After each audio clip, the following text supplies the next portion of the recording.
నమస్తే, welcome to our channel. నేను ప్రియాంకారావు.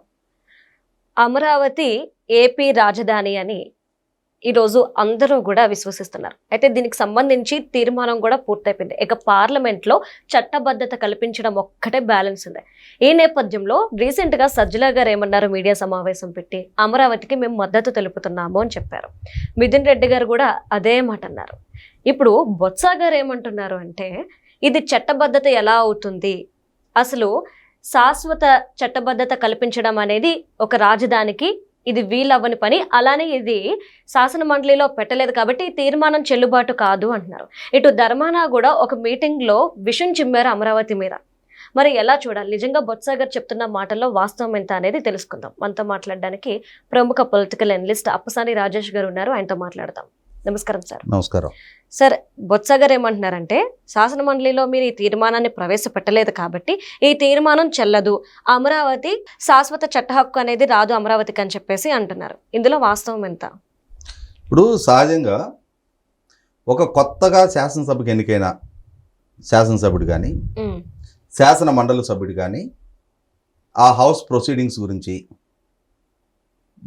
ప్రభుత్వ పాలనా వ్యవహారాల గురించి కానీ, లేదు బిజినెస్ రూల్స్ గురించి, రూల్ ఆఫ్ లా గురించి, వీటి గురించి తెలియలేదు అని అంటే అర్థం చేసుకుందాం. కానీ పలు దఫాలుగా చట్టసభలకు ఎన్నికవుతూ ఇవాళ కౌన్సిల్లో ప్రతిపక్ష నాయకుడిగా కొనసాగుతున్న బొత్స సత్యనారాయణ గారు, సుదీర్ఘకాలం మంత్రిగా పనిచేసిన బొత్స సత్యనారాయణ గారికి ఇవాళ అసెంబ్లీ ఫంక్షనింగ్ గురించిన బేసిక్ నాలెడ్జ్ కూడా లేకుండా ఆయన మీడియా ముఖంగా బహిరంగ సభల్లో స్టేట్మెంట్లు ఇస్తున్నారు అని అంటే, మరి ఇవాళ నేను ఒక స్టేట్మెంట్ ఇస్తూ ఉన్నప్పుడు, నేను లీడర్ ఆఫ్ ది అపోజిషన్ హోదాలో ఉండి ఒక స్టేట్మెంట్ ఇస్తూ ఉన్నప్పుడు నాకున్న పరిజ్ఞానం ఎంత అనేది కూడా ప్రజలు చర్చించుకుంటారు అని చెప్పనే కనీస మాత్రపు అవగాహన లేకుండా ఇవాళ ప్రభుత్వం ఏదైనా ఒక చట్టం చేయాలి అనుకున్నప్పుడు దాన్ని బిల్లు రూపంలో శాసనసభలో ప్రవేశపెడతారు. శాసనసభలో చర్చించిన తర్వాత, ఆమోదించిన తర్వాత శాసన మండలికి కూడా దాన్ని పంపిస్తారు. అంటే ప్రభుత్వం ఏదైనా ఒక చట్టం చేయాలి అనుకున్నప్పుడు. ఇవాళ జరిగింది చట్టం కాదు, ఇవాళ జరిగింది కేంద్ర ప్రభుత్వాన్ని అభ్యర్థిస్తూ ఒక తీర్మానం. చట్టం చేయదలుచుకున్నప్పుడు శాసనసభ శాసన మండలిలో చర్చించి ఆమోదించాల్సిన అవసరం ఉంటుంది. కానీ కేంద్ర ప్రభుత్వాన్ని అభ్యర్థిస్తూ తీర్మానం పంపించేటప్పుడు శాసనసభలో తీర్మానం చేస్తే సరిపోద్ది. ఇదే విషయం నేను ఒక పాత చరిత్రలో బొత్స సత్యనారాయణ గారికి, ధర్మాన ప్రసాదరావుకి వాళ్ళు క్యాబినెట్లో ఉన్న రోజుల్లోనే జరిగిన ఒక సంఘటన గుర్తు చేయదలుచుకున్నా. వీళ్ళిరువురు డాక్టర్ వైఎస్ రాజశేఖర రెడ్డి క్యాబినెట్లో మినిస్టర్లు. వీళ్ళిరువురు ఆ క్యాబినెట్లో మినిస్టర్లుగా కొనసాగుతున్న రోజుల్లో నాడు ఎస్సీల్లో నుంచి మాలా మాదిగల మధ్య ఈ రిజర్వేషన్ కేటగరైజేషన్ చేయాలి, ఎస్సీ రిజర్వేషన్ వర్గీకరణ జరగాలి అని చెప్పని ఎంఆర్పిఎస్ చాలా పెద్ద ఎత్తున ఉద్యమం చేస్తూ ఉంది. అలా ఉద్యమం చేస్తున్న క్రమంలో ఎంఆర్పిఎస్ డిమాండ్ని బలపరుస్తూ నాడు వైఎస్ రాజశేఖర రెడ్డి గారి ప్రభుత్వం అసెంబ్లీలో ఒక తీర్మానం చేశారు. మరి అసెంబ్లీలో తీర్మానం చేసి కేంద్ర ప్రభుత్వం దగ్గరికి అఖిలపక్ష బృందాన్ని తీసుకెళ్లారు. అసెంబ్లీలోనే తీర్మానం చేశారా, కౌన్సిల్లో కూడా ఆ రోజులో తీర్మానం చేశారా? ఆ రోజు క్యాబినెట్ మినిస్టర్ బొత్స సత్యనారాయణ. సహజంగా శాసనసభ కొన్ని ప్రెసిడెంట్స్, కొన్ని కన్వెన్షన్స్ ఆధారంగా నడుస్తుంది. అంటే కొన్ని నియమాల మీద ఆధారపడి నడుస్తుంది, కొన్ని సాంప్రదాయాల మీద ఆధారపడి నడుస్తుంది. శాసన సభ్యుడిగా కానీ శాసన మండలి సభ్యుడిగా కానీ ప్రమాణ స్వీకారం చేసే క్రమంలో వాళ్ళు చేసే ప్రమాణం ఏంటి అంటే, సభ నియమాలకు, సభ సాంప్రదాయాలకు కట్టుబడి పనిచేస్తామని అంటారు. అవును. తీర్మానాలు శాసనసభలో మాత్రమే ఆమోదించి కేంద్ర ప్రభుత్వానికి పంపించే సాంప్రదాయం ఉంది. దీని గురించి అవగాహన లేకుండానే గత 5 సంవత్సరాల మంత్రిగా, అప్పట్లో రాజశేఖర రెడ్డి గారు, కిరణ్ కుమార్ రెడ్డి గారి హయాంలో మంత్రిగా, పిసిసి అధ్యక్షుడిగా, ఇవాళ కౌన్సిల్లో లీడర్ ఆఫ్ ది అపోజిషన్గా కొనసాగుతూ ఉన్నాడు ఆయన. పైగా పార్లమెంటుకు కూడా ప్రాతినిధ్యం వహించాడు. ఆయన సతీమణి కూడా పార్లమెంటుకు ప్రాతినిధ్యం వహించింది. ఆయన తమ్ముళ్ళు ఎమ్మెల్యేలు, ఆయన మేనల్లుడు జడ్పీ చైర్మన్.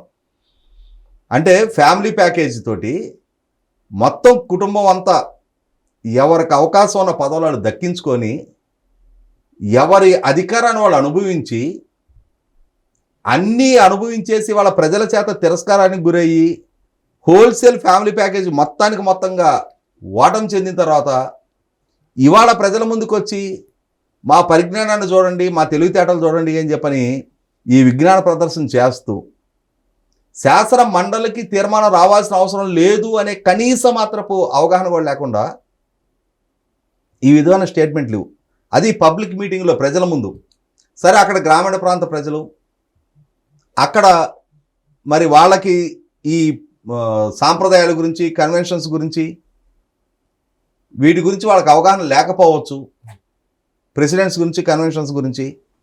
కానీ మీకైతే తెలుసు కదా, ఆ ఎదుర్కొన్న మీడియా వాళ్ళు అయితే దాన్ని, మీరు మాట్లాడిన దాన్ని లైవ్ టెలికాస్ట్ ఇస్తారు కదా, పేపర్లో రాస్తారు కదా. అలా రాస్తే రేపటి రోజున రాష్ట్ర వ్యాప్తంగా ఇది ఒక చర్చనీయాంశంగా మారుద్ది.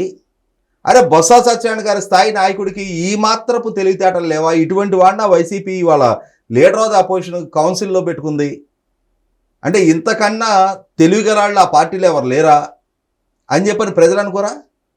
ఇవాళ మీడియాలో చర్చనీయాంశం కావట్లేదా? ఇవాళ నిన్నటి నుంచి ఈ స్టేట్మెంట్ ఇచ్చిన నేపథ్యంలో బొత్స సత్యనారాయణని, ధర్మాన ప్రసాదరావు ఆయన ఇంకొక జ్ఞానగుడిగా వదిలాడు. ఆయన ఏమంటాడు?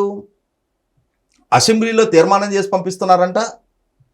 అలా తీర్మానం చేసి పంపిస్తే రేపటి రోజున కొత్తగా ఎన్నికైన ప్రభుత్వం అక్కడ రాజధాని ఫెయిల్ అయితే, పరీక్షల్లో ఫెయిల్ అవటం, పాస్ అవటాలు చూసాం మనం. రాజకీయ నాయకుడిగా ఎన్నికల్లో ఫెయిల్ అవటం, పాస్ అవటం చూస్తున్నాం, నెగటం, ఓడటం. ప్రభుత్వాల పరంగా కూడా ప్రజల మద్దతు పొందలేకపోవటం అనేది చూసాం. కానీ రాజధాని ఫెయిల్ అవటం అనే నేపథ్యం మనం ఈరోజు దాకా చూడాల. దేశంలో 29 రాష్ట్రాలకు రాజధానులు ఉన్నాయి. ఆంధ్రప్రదేశ్కి మాత్రమే రాజధాని లేదు. ఆంధ్రప్రదేశ్ కానీ మిగిలిన 28 రాష్ట్రాలకి రాజధాని ఉన్నాయి. రాష్ట్ర హోదా మళ్ళీ మళ్ళీ తిరిగి పునరుద్ధరించబోతున్న జమ్మూ కాశ్మీర్కు కూడా రాజధాని ఉంది. వానాకాలం జమ్మూలో, ఎండాకాలం శ్రీనగర్లో. కానీ విచిత్రం ఏంటంటే ఆంధ్రప్రదేశ్ రాష్ట్ర రాజధాని దగ్గరికి వచ్చేటప్పటికి బొత్స సత్యనారాయణ, ధర్మాన ప్రసాదరావు, సీదిరప్పలరాజు లాంటి వాళ్ళకి ప్రజాభిప్రాయం గుర్తుకొస్తుంది. ప్రజాభిప్రాయం ఏం చెప్పింది మిస్టర్ ధర్మాన? 2019 నుంచి 24 దాకా మీరు, మీ నాయకుడు, మీ పార్టీ, మీ ప్రభుత్వం మా ప్రభుత్వ విధానం 3 రాజధానులు అన్నారు. ప్రజలు ఈ 3 అంటనాలకి 3 పంగనామాలు పెట్టారు మీ అందరికీ. మీరు మాట్లాడుకుంటున్నా, మీరు ప్రతిపాదించిన 3 ప్రాంతాల్లో కూడా మిమ్మల్ని అందరినీ చిత్తుగా ఓడించారు. ముఖ్యంగా మిస్టర్ ధర్మాన, మీరు శ్రీకాకుళం, విజయనగరం, విశాఖపట్నం 3 జిల్లాలకు ఒక రాష్ట్రం ఇవ్వమన్నావు నువ్వు. విశాఖపట్నాన్ని ఎగ్జిక్యూటివ్ రాజధానిగా ఒప్పుకోకపోతే మా ప్రాంతాన్ని సపరేట్ రాష్ట్రం చేయండి అన్నావు. నీ ప్రస్తావనతోటి ఏకీభవించని శ్రీకాకుళం ప్రజలు చిత్తుగా నేను ఓడించారు. అలాగే నిన్న మాట్లాడుతున్న బొత్స సత్యనారాయణ, ఆయన కూడా ప్రజాభిప్రాయం అని మాట్లాడుతున్నాడు. ప్రజాభిప్రాయం మీ ప్రస్తావన పట్ల వ్యతిరేకంగా ఉంది కాబట్టే మీరు ఎగ్జిక్యూటివ్ రాజధానిగా ప్రకటించిన విశాఖపట్నంలో మీ సతీమణి ఝాన్సీ గారిని 5 లక్షల ఓట్ల మెజార్టీతో చిత్తుగా ఓడించారు. ఎంపీగా కంటెస్ట్ చేసి 5 లక్షల మెజార్టీతో ఓడిపోవడం అంటే చిన్న ఇష్యూ కాదు అది. అలాగే సీదిరప్పలరాజు, అతను కూడా నిన్న ఆవేశంగా ఊగిపోతా ప్రసంగిస్తూ ఉన్నాడు. రాష్ట్రంలో ఉన్న వనరుల మొత్తాన్ని తీసుకెళ్లి అమరావతిలో కుప్పబోస్తున్నారు అని చెప్పని మాట్లాడుతున్నారు. ఏ రాష్ట్ర ప్రభుత్వ వనరులను తీసుకొచ్చి అమరావతిలో కుప్పబోశారు?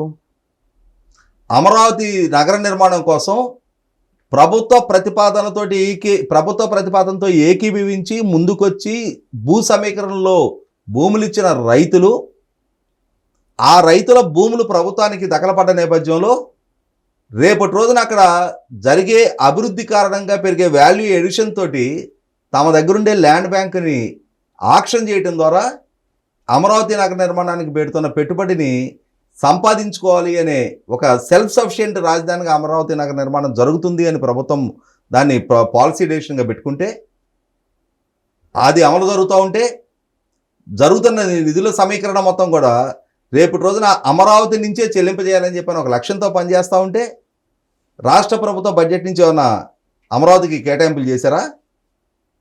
లేదు వీళ్ళు మాట్లాడుతున్న శ్రీకాకుళం వైసీపీ నాయకులు ఏమైనా చందాలు వేసుకొని ఇచ్చారా?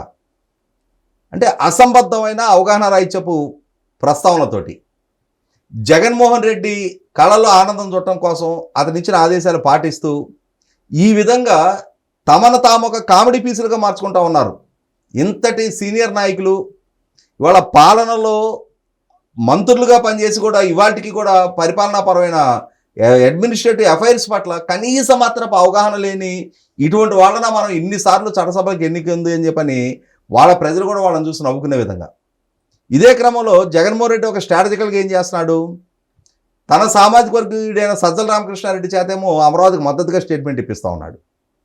ఇవాళ ఈ బీసీ నాయకులందరి చేత అమరావతికి వ్యతిరేకంగా స్టేట్మెంట్లు ఇప్పిస్తూ ఉన్నాడు. ఇవాళ రాష్ట్ర ప్రజలు అమరావతికి మద్దతుగా నిలబడ్డారు, ఓటేశారు, ఎన్డీఏ కూటమిని అధికారంలోకి తీసుకొచ్చారు. అటువంటి అమరావతికి అటువంటి ప్రజాభిప్రాయానికి భిన్నమైన స్టేట్మెంట్ వీళ్ళతోటి ఇప్పిస్తా వీళ్ళని కనుక ఎవరైనా విమర్శిస్తే చూసారా బీసీ బిడ్డలను విమర్శించారు అని చెప్పని.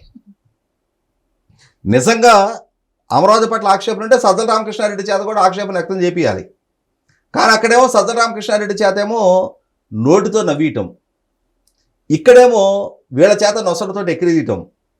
ఈ విధమైన రాజకీయ వ్యూహంలో భాగంగా జగన్మోహన్ రెడ్డి ఇచ్చిన ఎజెండా యాజ్ ఇట్ ఈస్గా తమకంటూ సొంత పరిజ్ఞానం ఉంటుంది, తమకంటూ ఒక సొంత అభిప్రాయం ఉంటుందనే అంశాన్ని విస్మరించి జగన్మోహన్ రెడ్డి గీసిన గీట్లో నిలబడితే చాలు మనకి అని చెప్పని అనుకుంటున్నా ఈ స్థాయి నాయకులు కూడా వాళ్ళ విఘ్నత వాళ్ళు కోల్పోతూ ఉన్నారు. ఇవాళ ప్రజలలో పలచనవుతూ ఉన్నారు, నవ్వులు పాలవుతూ ఉన్నారు. Right. Thank you so much sir.